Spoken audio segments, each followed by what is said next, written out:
بسم اللہ الرحمن الرحیم الحمد للہ رب العالمین اللہم صلی وسلم وبارک علی سیدنا و نبینا محمد وعلی آلہ واصحابہ اجمعین اما بعد ويجوز النسخ إلى غير بدل كالعدة نسخ منها ما زاد على 14 و10 إلى غير بدل ويجوز النسخ إلى بدل كنسخ القبلة من بیت المقدس إلى الكعبة۔ اس فصل میں امام شیرازی رحمۃ اللہ علیہ یہ بیان کر رہے ہیں کہ اللہ تعالیٰ کبھی کوئی حکم منسوخ کرتے ہیں یا اللہ کے رسول صلی اللہ علیہ وسلم اپنا دیا ہوا کوئی فرمان کبھی منسوخ کرتے ہیں اور اس کے بدلے میں کوئی دوسرا حکم نہیں دیا جاتا۔ نسخ الی غیر بدل اسے کہتے ہیں کہ ایک حکم منسوخ ہوا لیکن اس کے بدلے میں کوئی دوسرا حکم نہیں ملا تو اسے کہتے ہیں نسخ الی غیر بدل۔ جیسے عدت پہلے کتنی تھی؟ متاعن الی الحول غیر اخراج، 1 سال تھی۔ متوفی عنہا زوجہا غیر حاملہ کی، متوفی عنہا زوجہا یعنی جس عورت کے شوہر کا انتقال ہو جائے اور وہ حمل سے نہ ہو، اس کی عدت پہلے کتنی تھی؟ 1 سال، بعد میں کتنی ہو گئی؟ 4 مہینے 10 دن، تو 14 و 10 کے ذریعے سے 1 سال کی عدت کیا ہو گئی؟ منسوخ ہو گئی۔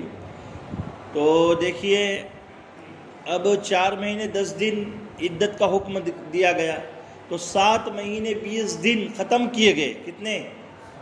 7 مہینے 20 دن ختم کیے گئے اور اس کے بدلے میں کوئی دوسرا حکم دیا نہیں گیا کہ بس 7 مہینے 20 دن کے بدلے میں آپ کیا کرو، ایسا کوئی حکم آیا نہیں، تو اسے کہتے ہیں نسخ الی غیر بدل۔ کیا کہتے ہیں؟ کالعدۃ نسخ منها ما زاد علی 14 و10 الی غیر بدل۔ دوسری صورت ہے ویجوز النسخ الی بدل، کبھی کبھی اللہ تعالیٰ کوئی حکم منسوخ کرتے ہیں اور اس کے بدلے میں دوسرا حکم دے دیتے ہیں۔ جیسے بیت المقدس سے قبلہ منسوخ ہو کر کہاں پر آ گیا؟ مسجد حرام کعبۃ اللہ کی طرف آ گیا۔ 17 مہینے تقریباً اللہ کے رسول صلی اللہ علیہ وسلم اور صحابہ کرام رضوان اللہ اجمعین نے بیت المقدس کی طرف رخ کر کے نماز پڑھی، قبلہ اول کی طرف۔ بعد میں اللہ تعالیٰ نے فَوَلِّ وَجْهَكَ شَطْرَ الْمَسْجِدِ الْحَرَامِ کہہ کر بیت المقدس کے قبلہ ہونے کے حکم کو ختم کر دیے اور اس کے بدلے میں کس کو قبلہ بنایا گیا؟ کعبۃ اللہ کو، مسجد حرام کو جو مکۃ المکرمہ میں واقع ہے۔ تو یہ نسخ الی بدل ہوا۔ کیا ہوا؟ کہ بیت المقدس قبلہ منسوخ ہو گیا لیکن اب قبلہ کس کو بنایا گیا اس کے بدلے میں؟ مسجد حرام کو، کعبۃ اللہ۔ بات سمجھے؟ یہ 2 صورتیں ہو گئی۔ تیسری صورت وَيَجُوزُ النَّسْخُ إِلَىٰ أَخَفِّ مِنَ الْمَنْسُوخِ، کبھی کبھی اللہ تعالیٰ جو ہے بھاری حکم کو ختم کر کے اس کے مقابلے میں اخف اور ہلکا حکم دے دیتے ہیں، خفیف ترین حکم دے دیتے ہیں، ہلکا حکم دے دیتے ہیں۔ بھاری حکم اللہ تعالیٰ ختم کرتے ہیں اور کیسا حکم دیتے ہیں؟ ہلکا حکم دیتے ہیں۔ جیسے كنسخ المصابرة من 1 ل10 نسخ إلى 2، سورہ انفال میں ہے نا۔ ابتدا میں ایمان والوں کو کہا گیا تھا کہ ایک ایمان والا میدان جنگ میں 10 غیر ایمان والوں کے مقابلے میں ڈٹا رہے۔ إن يكن منكم 100 يغلبوا 1000 من الذين كفروا بأنهم قوم لا يفقهون۔ بات سمجھے؟ تو 100 کو 1000 کے مقابلے میں ڈٹنے کا حکم ملا، یعنی 1 کو 10 کے مقابلے میں میدان جنگ میں ڈٹے رہنے کا حکم دیا گیا۔ بعد میں اللہ تعالیٰ نے کیا فرمایا؟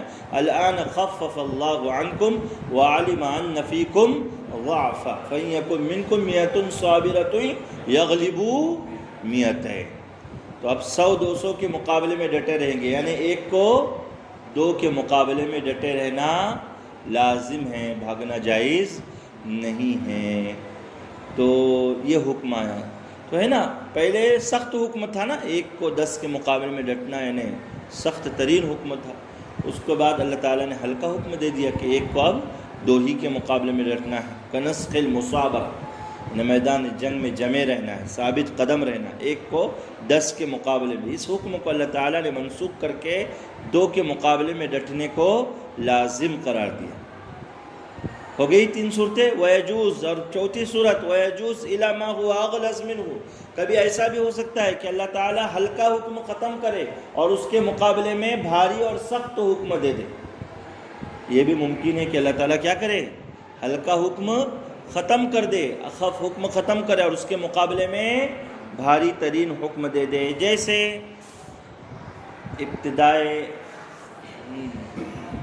جب ابتدا میں روزے فرض ہوئے تھے سن ہجری 2 میں، تو اس وقت روزہ رکھنے نہ رکھنے کے درمیان میں اختیار تھا.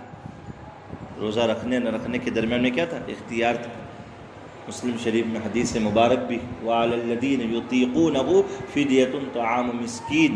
اس آیت مبارکہ کی تفسیر یہ بیان کی گئی ہے بعض حضرات کی طرف سے وضاحت کہ ابتدائے اسلام میں روزہ رکھنے نہ رکھنے کے درمیان میں اختیار تھا کہ جو لوگ روزہ رکھ سکتے لیکن نہیں رکھ رہے تو ان کو بھی کیا کرنا ہے، فدیہ ادا کرنا ہے. 1 مسکین کو 1 مد اناج یعنی 600 گرام اناج دینا ہے.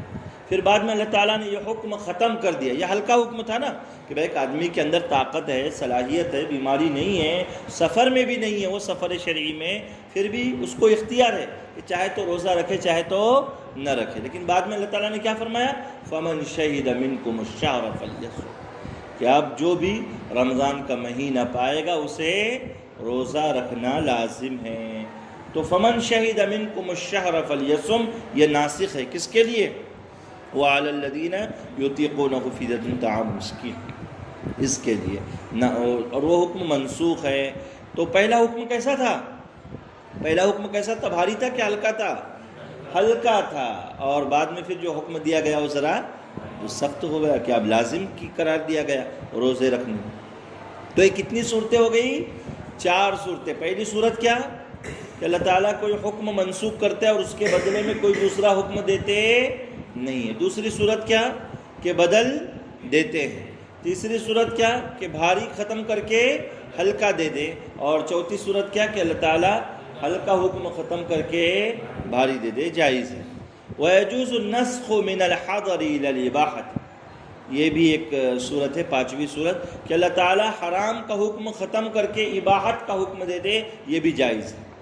ابتدا میں جب روزے فرض ہوئے تھے تو رمضان کی رات میں بھی بیویوں سے مباشرت کرنا، جماع کرنا حلال نہیں تھا.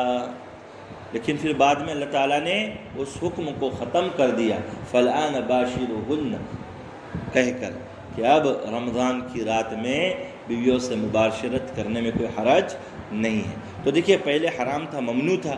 رمضان کی رات میں بھی، دن میں تو ہے ہی، روزے کی حالت میں تو سوال ہی نہ آتا، روزہ ٹوٹ جائے گا، کفارہ لازم ہو جائے گا. لیکن رات میں بھی منع تھا بیویوں سے مباشرت کرنا.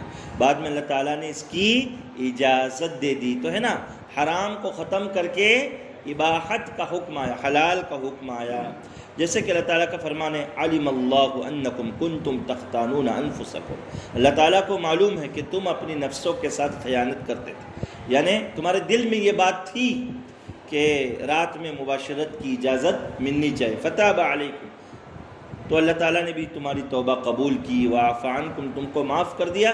فالآن باشروہن، اب تم مباشرت کر سکتے ہو. وابتغوا ما کتب اللہ لکم، اللہ تعالیٰ نے جو ذمہ داری عائد کی ہے اس کو ڈھونڈو، تلاش کرو، اس پر عمل کرو. وَكُلُوا وَاشْرَبُوا حَتَّى يَتَبَيَّنَ لَكُمُ الْخَيْطُ الْأَبْيَضُ مِنَ الْخَيْطِ الْأَسْوَدِ مِنَ الْفَجْرِ، کھاتے پیتے رہو یہاں تک کہ صبح کی سفیدی رات کی سیاہی پر غالب آ جائے، واضح ہو جائے. بات سمجھے، یہ مطلب ہے. حرم علیکم المباشرہ، ابتدا میں مباشرت حرام تھی. ثم ابیح لہم ذلک، پھر بعد میں اس کو مباح کیا گیا. 5 صورتیں ہو گئی. کتنی؟ یہ جمہور کے یہاں پر 5 صورتیں. وقال بعض اصحابنا، بعض اصحاب شوافع کا کہنا ہے لا يجوز النسخ الا ما هو اغلظ من المنسوخ، یعنی ایسا نہیں ہو سکتا کہ اللہ ہلکا حکم ختم کر کے بھاری دے دے، ایسا جائز نہیں ہے، ممکن نہیں ہے. یہ بعض لوگ کہتے ہیں، جبکہ جمہور کا کیا ماننا ہے کہ اللہ تعالیٰ بھاری ختم کر کے ہلکا بھی دے سکتے ہیں اور ہلکا ختم کر کے بھاری حکم بھی دے سکتے ہیں، اس لیے کہ احکامات بندوں کی مصلحت اور سب سے بڑی چیز اللہ کی مشیت پر چلتے ہیں۔ بات سمجھے نا؟ تو اللہ تعالیٰ کو اس کا اختیار ہے۔ تو یہ بعض لوگ کہتے ہیں وَهُوَ قَوْلُ بَعْضِ أَهْلِ الظَّاهِرِ، امام شیرازی رحمۃ اللہ علیہ کہتے ہیں کہ یہ کس کا قول ہے؟ بعض ظاہریہ کا، داؤد ظاہری کے جو ماننے والے ہیں ان کا یہ مسلک ہے کہ اللہ تعالیٰ ہلکا ختم کرے اور بھاری نہیں دے سکتے۔ وَهَذَا خَطَأٌ، امام شیرازی رحمۃ اللہ علیہ کا ریمارک، یہ بات غلط ہے، یعنی جو کہہ رہے ہیں نا کہ ہلکا ختم کر کے اللہ تعالیٰ بھاری نہیں دے سکتے، یہ غلط ہے، ایسا ہوا ہے قرآن میں۔ اور یہاں تو ہم نے آیت دلیل میں پیش کر دی کہ ابتدا میں رمضان کی شب میں بھی مباشرت حرام تھی، بعد میں اس کو مباح قرار دیا گیا، جائز قرار دیا گیا۔ لِأَنَّا قَدْ وَجَدْنَا ذَلِكَ فِي الشَّرْعِ، اس لیے کہ شریعت میں یہ چیز موجود ہے، سمجھے نا؟ وَهُوَ نَسْخُ التَّخْيِيرِ بَيْنَ الصَّوْمِ وَالْفِطْرِ إِلَىٰ انْحِتَامِ الصَّوْمِ، اوپر جو مثال آئی کہ ابتدا میں روزہ رکھنے نہ رکھنے کے درمیان میں اختیار تھا، بعد میں روزے کو لازم قرار دیا گیا، یہ مثال ہے۔ اور دوسری بات یہ کہ دیکھیے، جب کوئی حکم نہیں تھا، سن ہجری 1 تک روزے فرض نہیں تھے، تو جب اللہ تعالیٰ نے روزے فرض کر دیے، تو جب نہیں تھا اور اللہ تعالیٰ نے کوئی حکم دے دیا تو وہ اور اس کو سخت کرے تو وہ تو بدرجہ اولا جائز ہے۔ بات سمجھے نا کہ جب روزے فرض نہیں تھے تب اللہ تعالیٰ نے کیا کر دیے؟ بعد میں فرض کر دیے۔ تو جب یہ ہو سکتا ہے، یہ ممکن ہے، تو جہاں ہلکا ہو اس کو بھاری کرنے میں کیا پریشانی ہے؟ وہ تو بدرجہ اولا جائز ہے۔ وَلِأَنَّهُ إِذَا جَازَ أَن يُوجِبَ تَغْلِيظًا لَمْ يَكُنْ، کہ جہاں کوئی حکم نہیں ہو وہاں جب کوئی بھاری اور سخت حکم دینا ممکن ہے، فَلَا يَجُوزُ أَن يَنْسَخَ وَاجِبًا بِمَا هُوَ أَغْلَظُ مِنْهُ أَوْلَىٰ، تو جہاں کوئی حکم ہو اس کو ختم کر کے اس کے مقابلے میں اغلظ اور بھاری حکم دینا بدرجہ اولا جائز ہے۔ جہاں کوئی حکم تھا ہی نہیں وہاں جب اللہ تعالیٰ کوئی حکم دے سکتے ہیں، اللہ کو اس کا اختیار ہے، تو جہاں پہلے سے کوئی حکم ہو چاہے ہلکا ہو تو اس کے مقابلے میں بھاری حکم دینا بدرجہ اولا کیا ہے؟ جائز ہے۔ تو اس فصل میں گویا کہ نسخ کی یہ 5 صورتیں بیان ہوئی کہ اللہ تعالیٰ کبھی کوئی حکم منسوخ کرتے ہیں اور اس کا بدل نہیں دیتے، جیسے 4 مہینے 10 دن عدت رکھی گئی اور 7 مہینے 20 دن ختم کر دیے گئے اور بدلے میں کوئی حکم نہیں ملا۔ کبھی بدل دیتے، جیسے قبلہ بیت المقدس سے ختم ہو کر کعبۃ اللہ بنایا گیا۔ کبھی اللہ تبارک و تعالیٰ کیا کرتے ہیں؟ بھاری حکم ختم کر کے ہلکا دے دیتے ہیں، بھاری ختم کر کے ہلکا دے دیتے ہیں، اور کبھی ہلکا ختم کر کے بھاری دے دیتے ہیں۔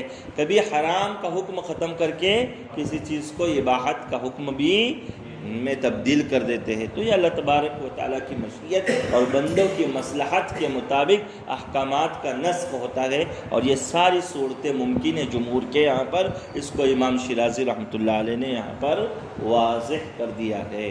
بات سمجھ میں آ گئی؟